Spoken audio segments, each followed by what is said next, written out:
J'ai fait un truc qui va passer pour totalement ringard aux yeux de certains.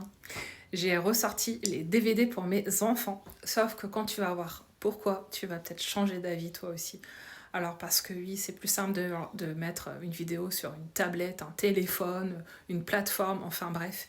Mais laisse-moi t'expliquer pourquoi moi, j'ai fait machine arrière.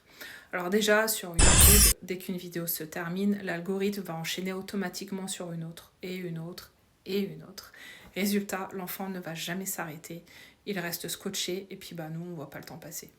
Ensuite, tu as le rythme, les dessins animés d'avant, de notre époque. On avait le temps, des plans qui durent, une histoire qui est un peu plus alors que beaucoup de contenu sur ces plateformes-là, justement, pour nos enfants aujourd'hui, en fait, c'est un montage qui est ultra nerveux, ça coupe toutes les 2 secondes, des couleurs hyper saturées, vives, des sons stridents.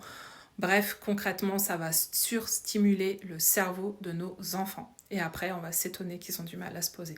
Avec le DVD, moi, je sais exactement ce que mes enfants vont regarder du début à la fin. Pas de pub, pas de placement de produit, pas de contenu généré à la chaîne juste pour capter une attention. Une vraie histoire, un début, un milieu, une fin. Et ça apprend aussi la patience. Alors, tu as aussi la sécurité, parce qu'avec cette plateforme, avec certaines, même en mode kids, on n'est jamais totalement à l'abri qu'une vidéo bizarre passe comme ça entre les mailles du filet. Avec un DVD, tu as zéro risque. Je sais ce qu'il y a dedans, point. À côté de ça, ce que j'adore aussi, c'est le fait de pouvoir choisir son petit dessin animé.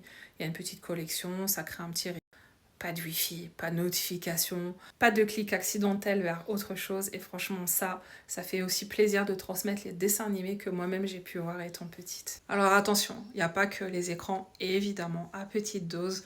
Donc à côté de ça, je vais compléter avec des livres audio. Ça permet de garder donc cette place à l'imaginaire, de développer le vocabulaire, de faire une vraie pause aussi avec les écrans, c'est hyper important.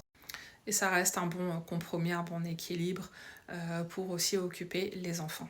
Alors non, je suis pas nostalgique pour rien. Je pense juste qu'on a peut-être un peu trop vite jeté ce qui fonctionnait bien.